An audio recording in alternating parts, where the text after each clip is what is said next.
Hey guys, it is Tristan with Nerdets Newsstand, and I want to talk a little bit about the whole rumor going around, spread by Bleeding Cool, when it comes to the DC Comics buyout that is supposedly in the works from fans with lots of money and deep pockets. Now, this has been an ongoing thing with Rich Johnson. He does have some really good insider information. People tell him stuff. I don't know why. Maybe because he's been around for forever.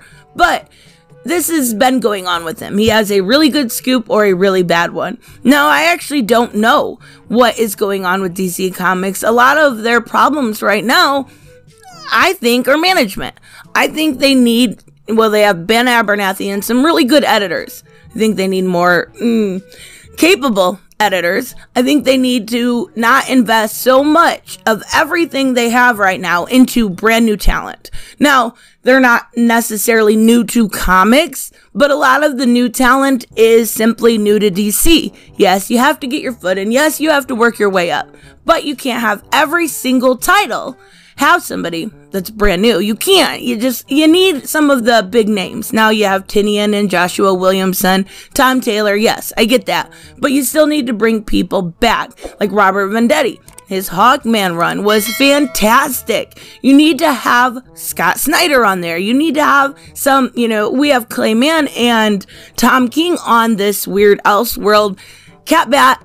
But none of it actually makes sense, and I'm not going to go into too much like I did yesterday with the continuity, but it's a mess. When everything matters, nothing matters, and at this point, DC's really messing up, and they weren't. They were doing really good. Future State was selling good. Everything was going good.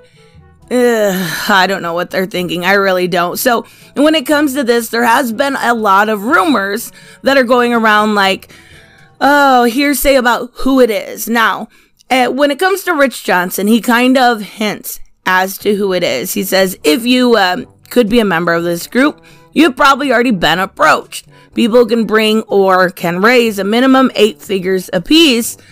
Would both have Action Comics #1 and Detective Comics 27. Obviously, that's the first Batman and the first Superman, the first appearance. It's obvious who you're talking about. It is obvious. You're talking about Steve Geppi. Okay. I think if somebody took over DC Comics, not the only division that they would be taking over, right, would be something like the publishing. It would be the comics. It would be nothing to do with video games, nothing to do with movies, nothing to do with merchandise. It would simply be the comics. Why would that be a bad thing? At this point, I'm kind of like, that's probably a really good thing. Because they don't know at this point. They're, ass from a hole in the wall. It's ridiculous. And unfortunately, I don't really have any answers. I don't. I think it's a big rumor spread by people that need clicks. I do. But if there is a hint of truth about it, we're seeing it by the way of people like Rob Liefeld saying he's heard about this, or Jimmy Palmiotti saying, I've been hearing about this for a few months. Okay.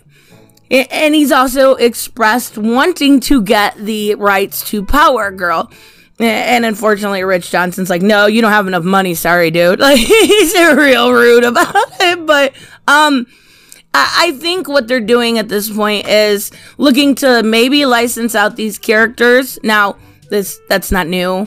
We saw it with Batman Max when it comes to IDW. This is something Marvel does on a weekly basis with IDW. They have the real kiddish origin type stories on IDW. But it might almost be smart at this point, because what they're doing right now isn't working. They've lost, their publisher, 2 editors-in-chiefs, many other staffers, really good staffers. They have very low-tier talent working for them. And what are you going to do? What are you going to do? You've got Daniel Cherry behind the scenes that was supposedly going to come in and save this. And Infinite Frontier was going to be great because Daniel Cherry's behind the scenes and he's doing everything amazingly, and you're not. You're not. People like continuity. People like knowing. There are people There's a guy in Canada that literally has a degree in Batman.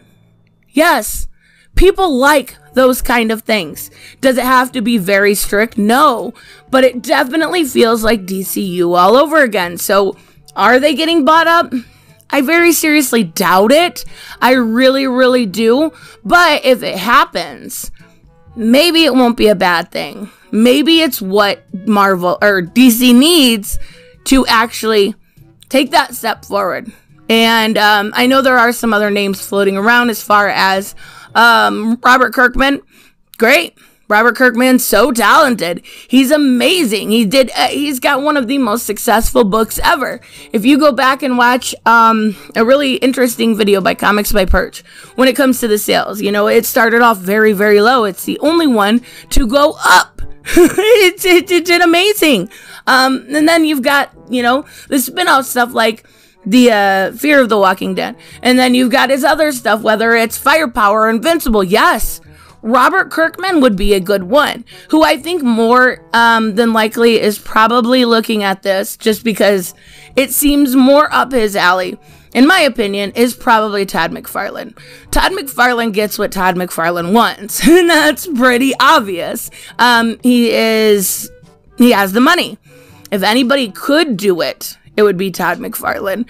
I'm not saying the other two couldn't, but I think that he would put his heart and soul into it. He puts his heart and soul into everything. I have a lot of respect for that man, but I don't actually see this happening. I think there's too many legalities. There's too much going on. There's too much when it comes to licensing a whole group of characters, a whole publishing house, instead of just licensing Batman or licensing Superman.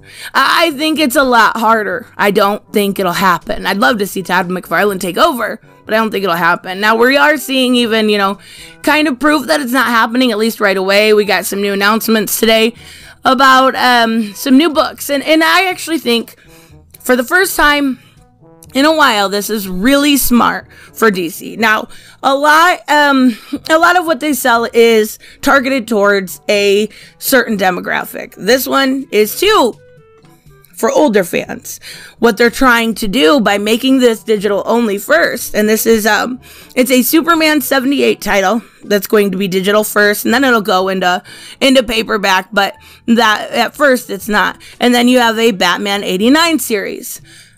They're trying to target the older audience that doesn't necessarily like floppies, or doesn't necessarily like digital, but will, love this. That would love this because it reminds them of, their youth. The nostalgia bait is real. I will read it. It's not, it's okay. It's not for me. I don't mind digital. You're not trying to get me into digital. I've never cared. I got used to it 3 years ago. But this isn't me. This is, I like my comic book heroes from the comics, not from the movies. It's a cool idea. I will give you that. It's a very, very smart, but it's just not, made for, I don't know. It's not something that excites me. But regardless, what they're trying to do here is getting that older crowd into reading it on your computer, or on your laptop, or on your tablet, or on your phone. Very smart. First time in a while, you've been very smart. I don't know. I don't know. I don't know what they're thinking a lot of the times anymore. And a big proponent of my channel is DC Comics. A big thing that I love, that I look forward to, is DC Comics. And unfortunately, when you've got me out here going, what are you thinking? Maybe it'll be a good thing. Maybe a buyout pitch would be good.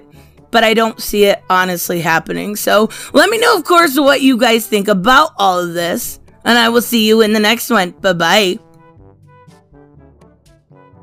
Hey guys, I want to give a huge shout out to my Patreon and subscribe stars.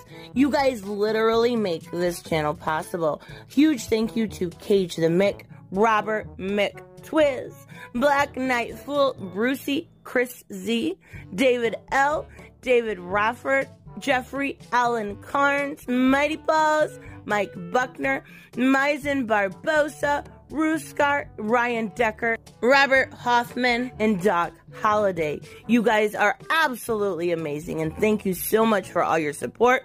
Don't forget on the way out to like as always if you enjoy the content, and hit subscribe. And I will see you in the next one. Bye-bye.